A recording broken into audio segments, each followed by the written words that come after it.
Ukraine's Prime Minister has resigned in what he says is part of an attempt to find a peaceful solution to the country's political deadlock. The parliament is now reviewing several other concessions made by Ukraine's president, but the opposition is pledging to continue mass protests in the capital until the country's head of state steps down. And artist Alexei Yarshevsky is in Kiev for us right now. Alexei, what exactly is today's vote in parliament going to address?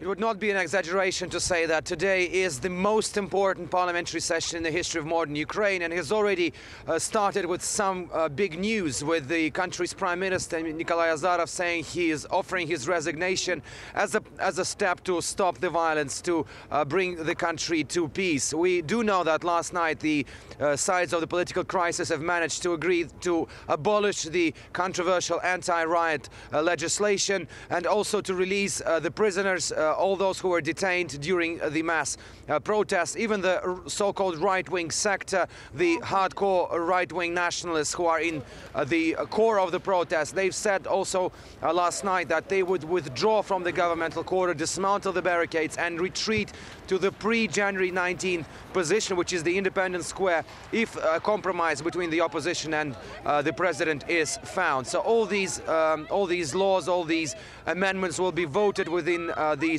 parliamentary session. We're certainly following it. Also, we do understand that, even judging by this statement by the right-wing sector, that the opposition would not completely remove the protests. It would continue on the Independence Square until they get what they want, which is the resignation of the president. In the latest news, with the latest news that the government is stepping down, it will be interesting to see whether the opposition would actually be willing to take the job, because we do know that one of the leaders of the opposition has already refused to take Prime Minister's job when he was offered it by the president. In other news, we also do know that EU's Foreign Affairs Chief Catherine Ashton is coming over to Kiev tonight, even though she was meant to come at the end of the week. But we're still unclear. We have no information as to why she decided to come earlier to the Ukrainian capital. Certainly, we're following all the developments on this very turbulent story. Sure, Alexei Yarshevsky in Ukraine. Thank you very much indeed.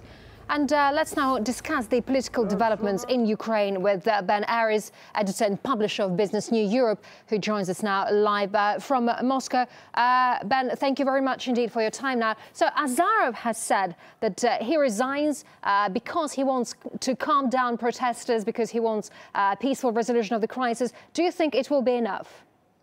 I'm not sure it will be. Clearly, the government are looking for options for ways of placating the opposition. I mean, the violence has been escalating, and now it's spread into the regions. The whole country is in uprising. And so Yanukovych and his government are in an increasingly difficult position, and they're trying to actually cool tempers. But the opposition has said time and time again that they will stop short of nothing except new elections. And Yatsenyuk, one of the Troika leaders, has already refused the job of Prime Minister. So the question of who's going to take over remains open. I'm pretty sure none of the opposition leaders will step into that role if they were offered the job. Sure, the protests in Kiev have been ongoing for more than 2 months now, with the opposition actually demand for the Prime Minister to resign. Why do you think it took him so much time to do so? Well, following the events of the weekend, I mean, you have to bear in mind, up until now, it's been a clash between principles. On the one side, the opposition is saying we have the right to protest, and on the other side, the government is saying we are the elected government and therefore we have the right to lead the country. But things went to a new level at the weekend, where the opposition supporters started taking over the regional governments. I mean, it is outside now the law and outside the constitution. In effect, you have a straight power clash or a coup d'etat, in so much as, unelected people are taking over regional governments. And so Yanukovych is finding himself increasingly put up against the wall, in the sense that in order to resolve this, one of the options is to put the army in. And nobody wants that. Indeed, the army took themselves out of the equation by declaring their neutrality yesterday, which is good news, because it means the bloodiest solution to this won't happen. But his options are being reduced, and I think this is an offer on his part to find some sort of compromise to actually end the conflict on the street.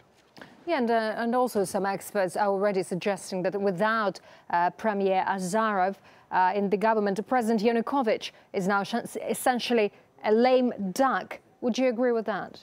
Well, the problem is, I mean, the government can work for another 2 months without a prime minister. And under the new constitution that was introduced in 2004, most of the power remains with the president. But certainly the government looks less legitimate without a proper prime minister at the top. And Yanukovych is then sort of clearly in charge of everything. And for the opposition, that's going to be even less acceptable, I mean, less legitimate government. But it does mean that his authority has been reduced and just throws the whole politics of the situation into chaos. The Prime Minister's resignation was not the only demand from the opposition. We know that a snap presidential election is also on the list. Should we expect concessions from the president on that too?